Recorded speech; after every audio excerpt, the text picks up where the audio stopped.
Alright guys, welcome back to VALORANT News. Big drama going down last night as global esports coach manages to get suspended for 12 months, just a few months after the whole Chet situation goes down and he's now been unbanned, but this reason is far darker and more dramatic in many respects. Big deal on the day, loads of other roster drama happening elsewhere, potentially if some of these results in the VCT continue. Very much enjoyed your thoughts in the comments, hit the like button if you enjoy, subscribe if you're new as always, I greatly appreciate it. Plenty to start with, starting here. Heretics played Gen.G yesterday and they got over the line. It wasn't pretty, but they did get the job done in the end. They dominated the Haven 13-3, and then the split, they started out 10-0. So you're thinking, wow, this is ignore the right-hand side of the screen here. Wow, what a crushing result. Heretics are back, right? 13-3'd Gen.G on the Haven. They go up 10-0 on the splits. You know, wow, GG's, I guess. Congratulations, Heretics. What a team. And if you look at their defensive side, you'd think, oh my god, wow, these guys are out of control. All of a sudden, though, things started to turn around. Gen.G actually did turn it around on the split, and always a map that you don't really want to lose, just in the context. I mean, you never want to lose a map, but you know what I mean? To go up 10-0, and then 10-2, and then to the lose 13-11 is crushing, and then they got the job done on the Lotus. It was pretty close, it wasn't easy, it wasn't clean, but, Rians took over the final map here. Cloud had a good map on the other side. Gen.G aren't very good, as we know. Heretics, are they back? Meh, they looked a bit better, so time will tell on that side, I suppose. There was also, for esports, played Gentlemates. This is a pretty important series, right? Gentlemates, especially with Kamek in their lineup after getting the victory they did against Liquid the other day, and Kamek continues to play well, but the rest of the team didn't quite have enough. Zeus and the guys on for esports, I mean, honestly, it was an incredibly impressive team performance, and for esports, I mean, look at that, 51-58 is the highest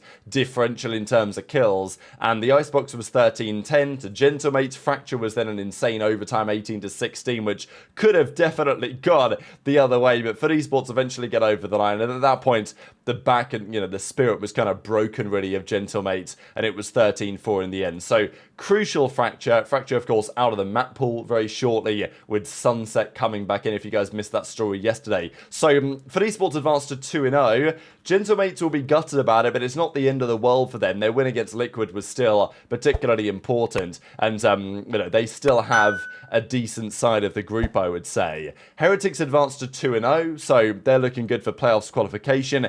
Their group obviously isn't optimal maybe, and they've only beaten Apex and Gen.G so far, the two teams that find themselves at 0-2. So I think the Heretics, the real test will come relatively soon. They play Vitality in a week or so's time.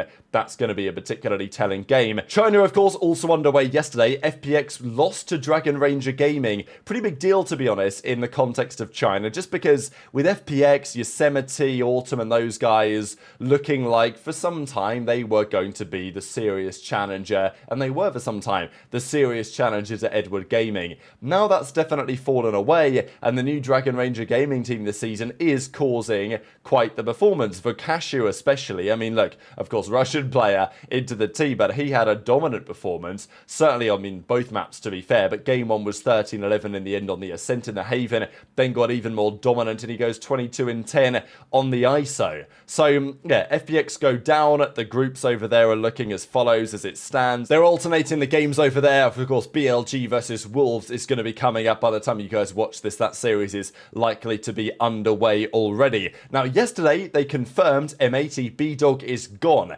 Now, what was interesting, of course, is that B-Dog went to the substitute bench. We wonder what was going to happen instead, and it looks like B-Dog is now, well, it's not looking like it is, he's joining YFP for the rest of their season. That, of course, will be the intention. So, yeah, pretty big deal.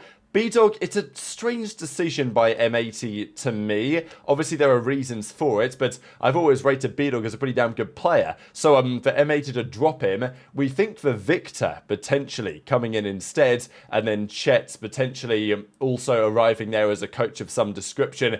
That's been the rumour over the last couple of days based on what some people have seen in scrims. But yeah, for B-Dog to go entirely, it's, well, the pressure's on, I guess, M80 to make this work now, because they were pretty good. I mean, they were seconds during the Challengers Stage 1 split. Yeah, second isn't first, but it's not bad, right? And okay, they feel like they can get better, sure, but if they don't get better, then obviously it's going to backfire heavily, because it's not like B-Dog's on the bench with the option to just return, right? B-Dog is very much so now a YFP player, although the funny thing is he actually has not tweeted about it at all yet. I mean, he tweeted in replies to this, but yeah, YFP announced it and he's not really said anything yet. But this is, of course, official now. Physic, I believe, was the one to have stepped down officially over the last couple of weeks. But the big drama of yesterday was, well, another competitive ruling coming into play, this time over in the Pacific. So this is what Riot Games have to say, and let's just go through it. Riot Games was recently made aware of potential breaches of the Riot Games Esports Global Code of Conduct involving Preston Juvenile Dornan, and has conducted an investigation into the matter. After careful consideration, Juvenile will be suspended from all Riot-sanctioned esports competitions for 12 months, starting today, 4th of April, and will be required to complete an executive training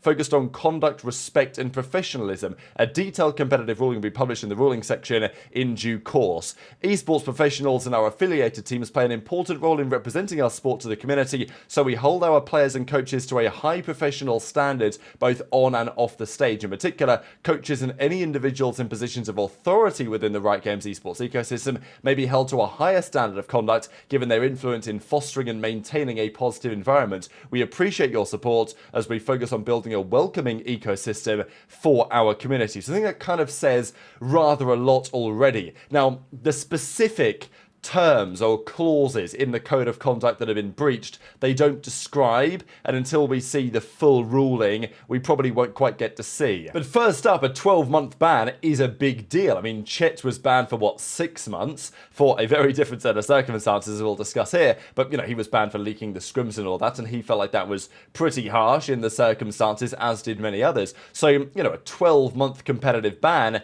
is a pretty big deal, and it's not exactly 100% clear as to why. Of course, he's been on Global Esports for some time now. Effectively, this comes down to when Riot describe here the you know, use of authority, shall we say, in certain conversations and maintaining a positive environment. As I say, I don't think Juvenile's going to be in trouble with the law precisely, but in trouble with Riot Games' Global Code of Conduct. There's absolutely not much doubt about that. So effectively it comes down to various DMs that he sent to girls in the space over. I don't really know what sort of a time frame. Like, I've managed to find a couple that were doing the rounds on Twitter. You know, it seems like there are more. This one that was doing the rounds seems to be by far the most outrageous, and potentially what kind of tipped the boat for Riot to decide that it was actually, at this point, time to act. I don't really know what gets into these people who are in these positions, who decide to just sling off loads of messages that are creepy or worse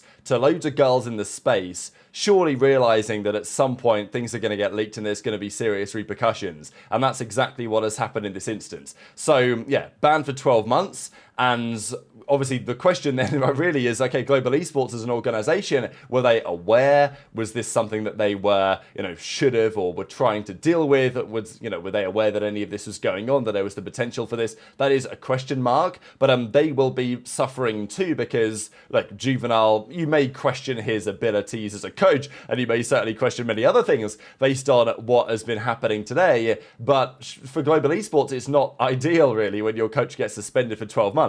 Obviously, Chet and Tannis are talking about what they could potentially do about it. Elevated from Global Esports says this: I'm confident in the team we've built at Global Esports to look forward with this great group of guys. It's an unfortunate situation where one person's poor decisions have impacted many other people. I don't think he is a bad person deep down, but it's our responsibility as coaches to set a good example for the young people we lead inside and outside of the game. I hope that you'll lend your support to our players as we work to make a run towards Toronto and Paris. So, of course, Elevated, now that, well, Juvenile is gone to inactive on the VLR, he is now coach of the team in many respects. So, look, Crystal and the rest of the guys at GE, they've not been sensational as of late, of course. Still Indian organisation, right? But no Indian representation apart from their manager right now. And they definitely have a lot of work still to be done. They're currently 1-1 in their group. They beat DFN, they lost to Boom Esports, but upcoming they play DRX, they play Gen.G, and they play Paper X.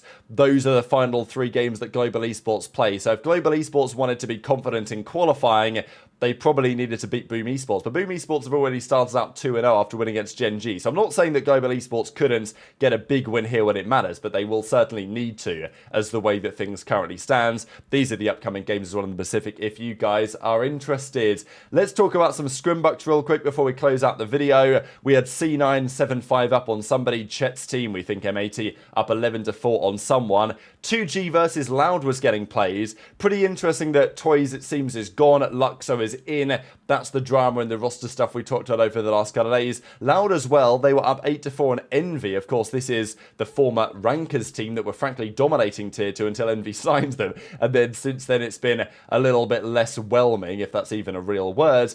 Now, just to close out with then the following. So these are the upcoming games in the Americas. And it's interesting, actually, I would say in the Americas, how the games are going in group order. So most other regions, they'll go one game from Group A, one game from Group B. But this weekend, no. They're running 3 games from Group A consecutively and then 3 from Group B. Now, the timings look kind of funky here because I'm here at British summertime, right? So this is technically a game tonight in American time, but for me it's in the early hours of the morning. But Evil Geniuses versus Sentinels, that's a pretty big game. I mean, every game is big when it's a single round robin groups. And then 100T Loud, another really important one if the changes that we've heard are true. Then we get 2G Crew. Crew get the opportunity to open up a substantial lead at the top of the group there. And then over the next couple of days, the big G2 NRG game, Fury 11, and then C9 MRBR. So some massive games coming up in the Americas. Sentinels, of course, playing this evening in what's a very crucial game for Sentinels. Look, they still should be fine regardless, getting out of the groups to the playoffs,